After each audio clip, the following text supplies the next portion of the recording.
What's going on, everybody? How we doing? Women Crush Wednesday, coming in hot, rocking my Elvis shirt because I just saw Elvis not that long ago. Get out and check out the movie. It was so good. I love Elvis. I love old school music, actually. Blues rock is probably my favorite genre. Checking in. How's everybody doing today? How's everyone's week going? Well, I hope. We like the Elvis tea? We good with the Elvis tea? Cool. Have you guys seen Elvis yet? As we wait to get Shannon Vaughn on, she is the founder and CEO of a company called Persoma. She's super rad, super interesting. My day is good, Ramiro. Thank you. I'm well, James. How are you? I don't know who Emily Perkins is, but thanks. Yeah, week's going better now. Oh, I appreciate that. Yeah, we're waiting to see if Shannon can jump on. Tom Hanks was good. Crazy story. You got to check out the new Elvis movie. Colonel Tom Parker was Elvis's manager, and he was not a very good guy. You'll learn all about it if you check out Elvis. Meanwhile, super rad guest today, Shannon Vaughn of Persoma. I cannot wait to talk to her all things self-care. Guys at home, you gotta take care of yourself, okay? You work too hard. You do too much. Are you taking good care of you? So if you want to learn more about that, let's jump in and wish. Hi, Terry. Oh, Terry. I love Terry. She's one of my mom's best friends. I love you so much, TV show and movies. Hi, Shannon, how are you? How's it going? Good, how are you? Good. Where are you jumping in from? I'm in my office. Okay. I am in my office, which is about an hour from Washington, D.C. and about 3 hours from New York. Hold on, I want to turn off all these dingers. No. I mean, the dingers are so exactly what we're kind of talking about, right? I mean, in a way, which is prioritizing you, taking care of you. I have a whole list of questions that I wanted to ask you. But first, Persoma, can you describe a little bit of what Persoma is? It's my favorite thing, which does not get talked about enough, self-care. And female to female, I so see you and how hard you probably work. You're a mom. You're a CEO, you're taking care of a business and kids, and I cannot imagine how hard that is. So what is Persoma? Well, I'll tell you what the name is, and it's kind of a evolving.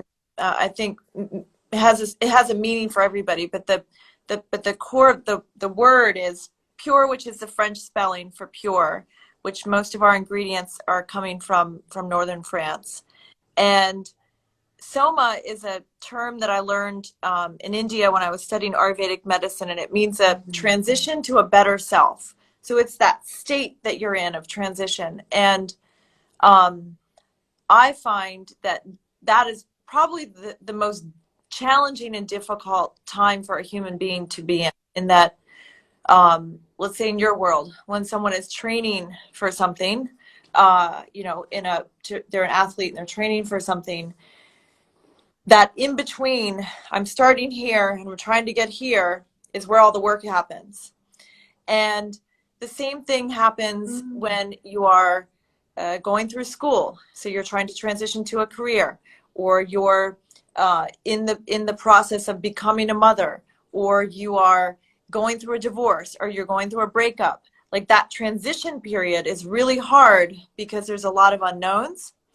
And I think that when you have a lot of unknowns and you're not sure about the thing that you're going to be in, that period of transition is where you need a lot of support. So I find that self-care is not only something that, that you should do daily in some capacity, but that it's something that also needs to be reconsidered when you're having one of these transitions. That is so powerful, because transitions are so hard, but they're also the most opportune moments of enlightenment, because we don't actually care about the outcome. We have a goal in mind. We want to achieve it. It took me several years to get to where I'm at, and be able to have the opportunities that I've had. But the thing I think I regret the most, Shannon, and it also is the thing I hear the most from pro athletes, is they didn't have enough fun in the transition. They just were so worried about getting to the top. And I can relate to that. Because I stressed myself out. I overworked. I said yes to everything. And I see it now so easily and clearly with a lot of my female friends that are, owners of businesses in their own right. Yeah. And it's so hard. That's such a hard place to be in. Well, what I found is the best way to kind of work through something like that. I mean, exercise is helpful. Okay. Because it applies a lot of healthy endorphins to the body, and that lasts for 4 hours, and so that gives you some relief. I am a huge fan of meditative bathing, so meditating while in the bath. But really, it's that clear it is very hard to make a decision. It's like you're driving, someone's in the back seat yelling, someone's calling you on the phone, there's a traffic stop in front of you, and let's say someone is next to you in the seat and is like, where do you want to go for dinner? Yeah. It would be almost impossible to answer them in a clear way where you gave it some thought. There's too much happening. And I think that when you are, and I'm specifically speaking to your audience that may be in that type of state, because we all pass through that state at some point. When you're in that state, I think the only way to really make any positive progression is to have some time to get quiet and clear. And so you talked about, well, you were saying yes to everything and you were overworked. And I think you can continue to work.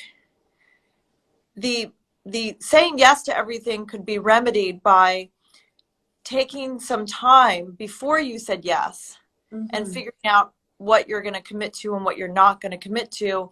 And therefore, you may be committed to the same amount of work, but that work may not feel stressful because it's work you want to do.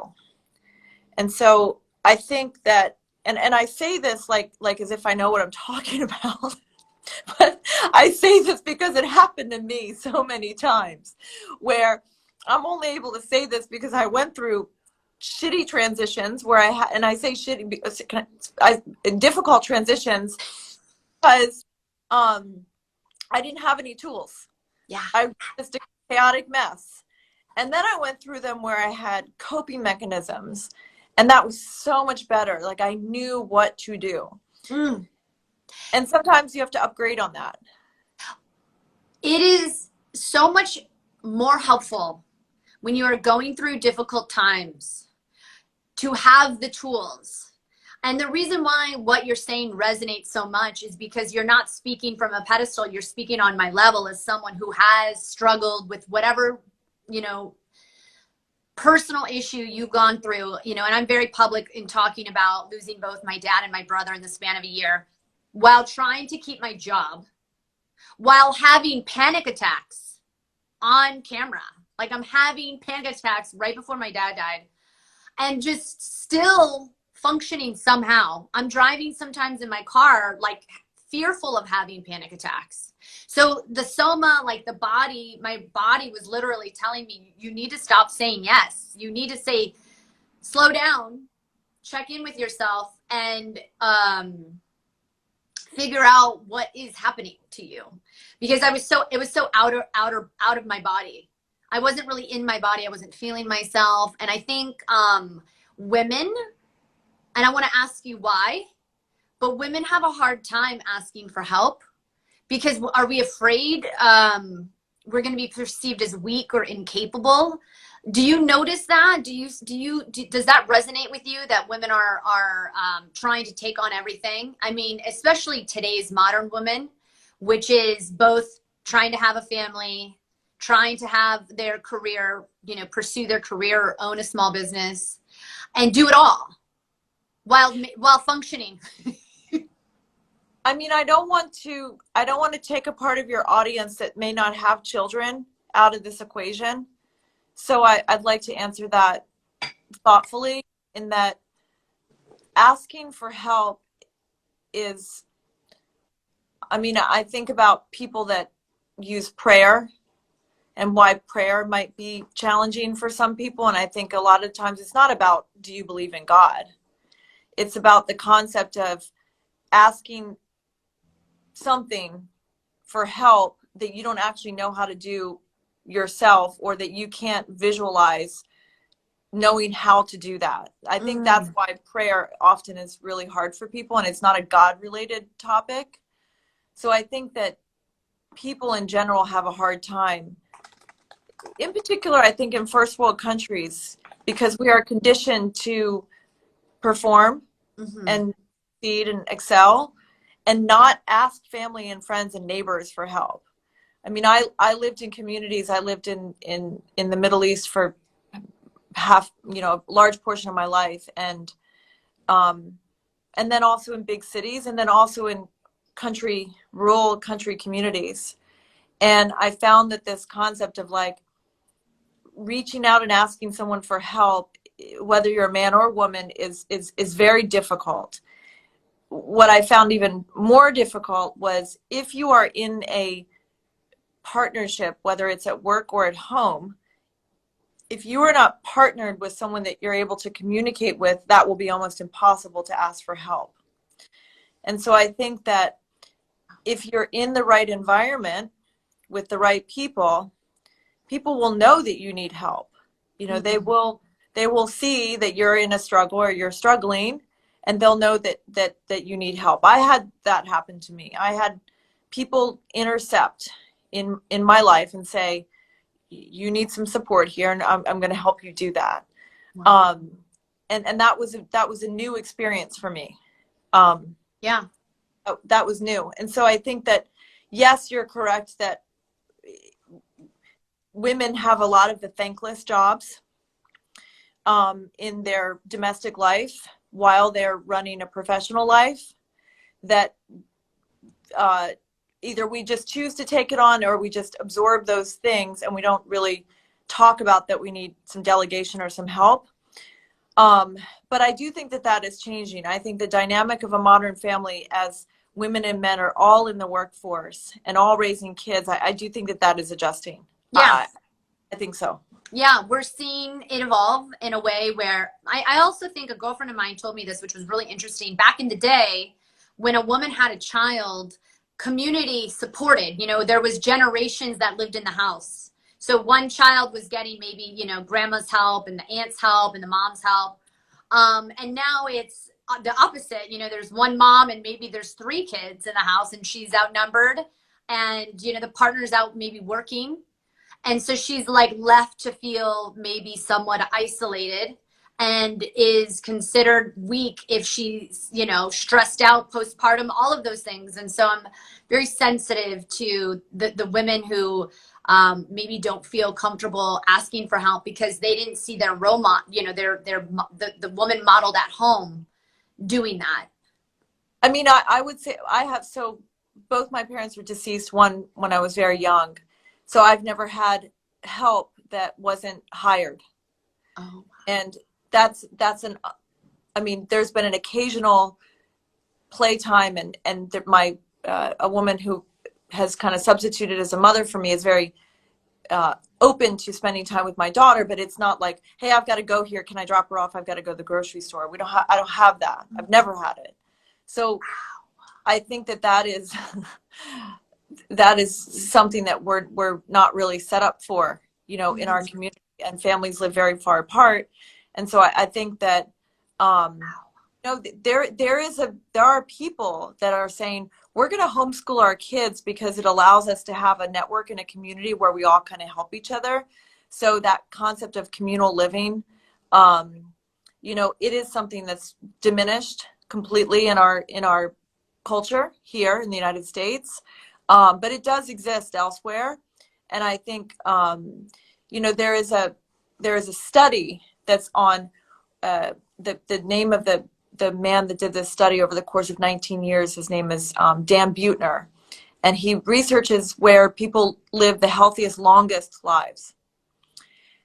And there was a small village in Japan where everyone lived the longest and in a healthy state. And he determined it, you know, he had diet in there, movement from work was the second one, but he determined that that particular location had the longest living people because they had community. Mm-hmm. So when someone would die, the neighbors or the people in their social circle would kind of adopt them so that they were not left alone.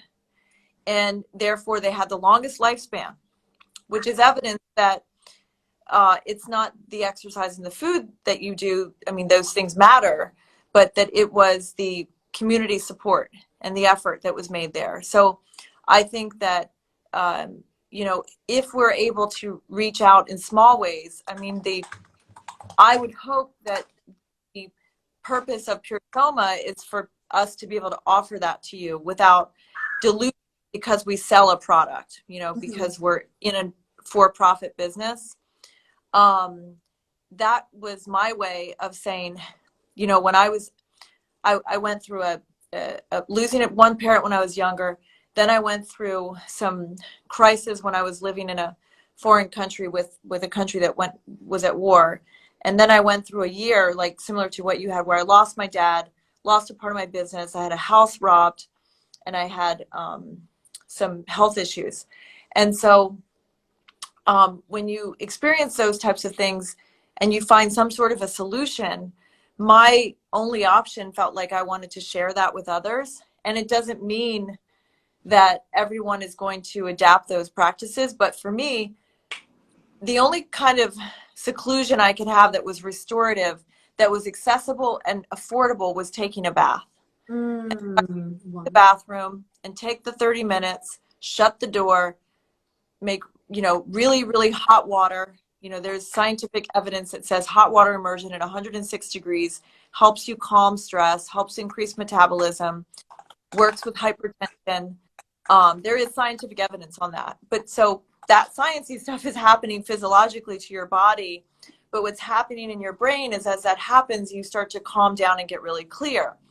And as you're able to do that, your body sweats, you hydrate and drink water, and then you get out and you feel profoundly relaxed. And it doesn't mean it changes your circumstances, but when you're able to relax, you're able to think clear. And when you're able to think clear, you're able to say no to things or have less stress or anxiety and go to sleep and do better the next day. If you're not, carry the stress to bed, you carry the stress to sleep, and you wake up in the exact same panic. And I have woken up in panic many times. You wake up in that same panic that you went to bed. So, you know, it is a matter of how are you going to manage that through self-care, because no one else is going to do it for you. They're just not. I mean, they can offer help, but you are going to have to take it upon yourself to do that. And I love how you beautifully transitioned this conversation in a way, because I've been getting into meditation.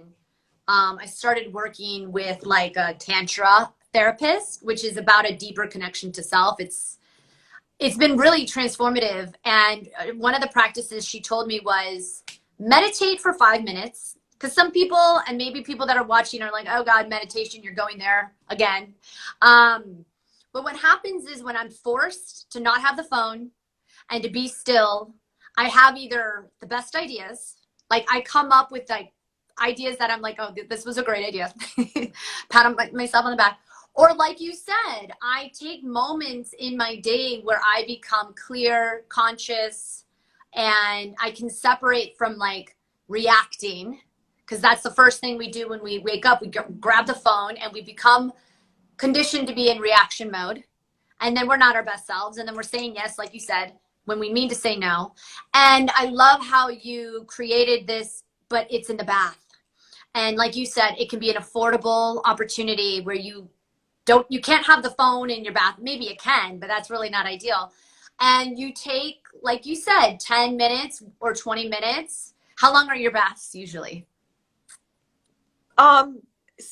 I think the whole time that I'm in there and the sweating in the bath towel afterwards is probably 35 minutes. Ooh, okay. And then is this an every night thing for you, or do you do it? Yeah, Yeah, because I can't, I don't have more time than that in the evening. Now, if it's a weekend and I have more time, I could spend up to like, I would do a mask afterwards, and I do microneedling to my skin afterwards because all my pores are open and I really get into it. But that would be take an hour. But just for like a quick, reset in the tub. Yeah. And for the multitaskers at home, you're cleaning yourself at the same time. I mean, what would be like a 10-minute shower?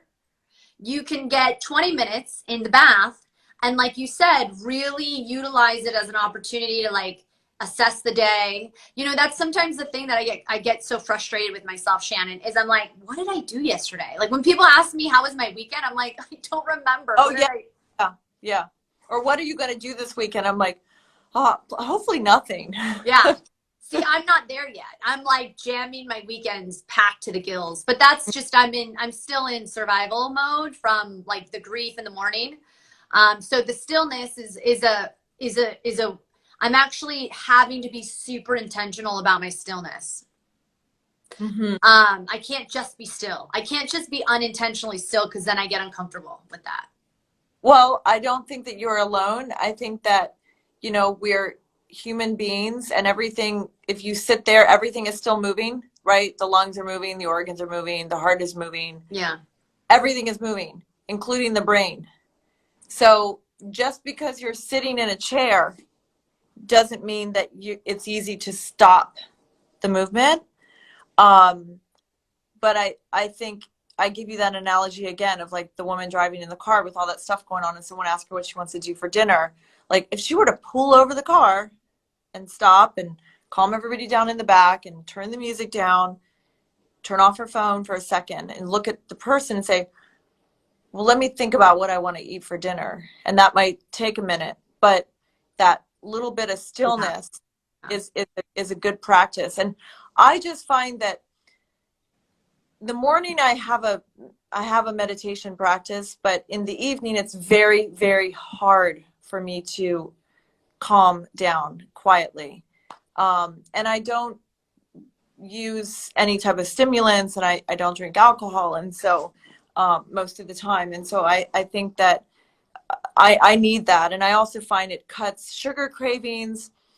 Once you get in the bath and you start sweating and you get relaxed, like you're not going to get into, sweets at night, desserts at night, out the TV, like I love watching too much programming. I mean, your brain just kind of shuts down and quiets itself, where you may want to pick up something and read it, but really that's about it. And baths typically in the United States are used for Epsom salt. They say, well, this is going to help me with my joints and pains, or I give my child a bath. And unfortunately, it's been a part of our culture.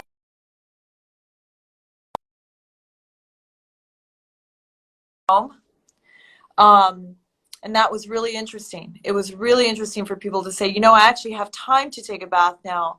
But I think they just had time in general, right? There was time for other things too. And so, I didn't wake up one day and was like, I'm going to meditate. It just didn't work out for me like that. I had a kind of a tragic, kind of chaotic experience happen to me where I was exposed to a bombing, and I had a case of PTSD, and nothing was working to help with that. And it caused severe anxiety and lack of sleep. And someone told me that they were treating war veterans with meditation. And I, by chance, ended up knowing someone and ended up going to India and studying meditation. But I wasn't a person that had been to yoga class. I wasn't aware of that practice. I really wasn't in that headspace at all. And it certainly did work. It is a practice that works. But like anything else, it is like playing the piano or anything else. You have to do it daily, but you don't have to do it for 40 minutes on a certain pillow in a certain place. No. But you have to learn some techniques, and now there's so many ways to do it. But I find if I get in the bath that everything kind of calms down, the physical and the head. No, and I love that you are defining a term that I really had never thought of before, but was utilizing the bath as an opportunity to reset, regenerate, and use it as a meditation, a bath meditation. And for all of those amazing reasons, like you said, you know, you sweat, you calm your brain, and it's scientifically proven at 106, I believe was what you said, that it really does, it does help. I know I'm very short on time with you. Really quickly, Shannon, what are some of your favorite Persoma products?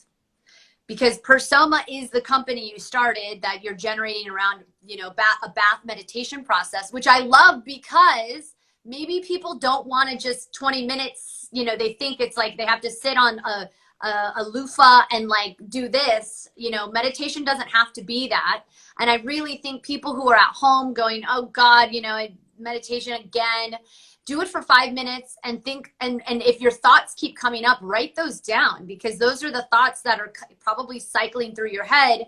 And a bath meditation is probably a really great way to start a meditation, you know, process, practice. We make a product called, there's two that are my favorite. One is what we sell primarily at Target, called Digital Detox Sleep. And it smells really good. It's colored with flower petal powder. And I love that one. It's very everyday bathing. Then we make a product called Digital Detox, not the sleep, just Digital Detox, which I love, which was my first product, which has clay and salt. And the clay we use has this ability to absorb stuff from the skin and hold it like a sponge, and then you get out of the tub. So it's very strong. You will sweat a lot more. And the inside clay packet, you can put some in your hand and rub it around, and then you can make a clay mask and then sit with it and then get out. So I love that product. So those are my two favorite. And we did make a Spotify playlist under Persoma for meditation. So you can get in the tub, and they're 20 minutes long. So some of them are ridiculous, like, you know, pipe music and stuff like that, and other ones are more transcendental. But I find that if I get in the tub within the first couple minutes, with water very hot, and I turn on one of the playlists for 20 minutes, I am substantially more relaxed. And that's my favorite ritual, is to do it that way. Yeah, I love that. Learned so much from you today. I wanted to even talk about like your experience in having a product in Target, which is amazing, because people at home who are watching, go get your hands on a Persoma product. It is amazing. And start this practice and try to do it once a week, then do it twice a week, and really see how it feels. And tag me in Persoma and let me know your experience with it, because I really think taking the intentional time to heal, like you said, the digital detox, you're speaking my language. When I don't have the phone, I feel a little anxious. And then when more time goes by, I'm like, this is a good thing. So I appreciate you, Shannon. Thank you so much for creating a product that I think right now a lot of people could use and benefit from. Thank you. Thanks, Erin. Thanks, everyone who joined. All right. Bye-bye. Bye, guys. Bye, everybody. Thanks, Shannon.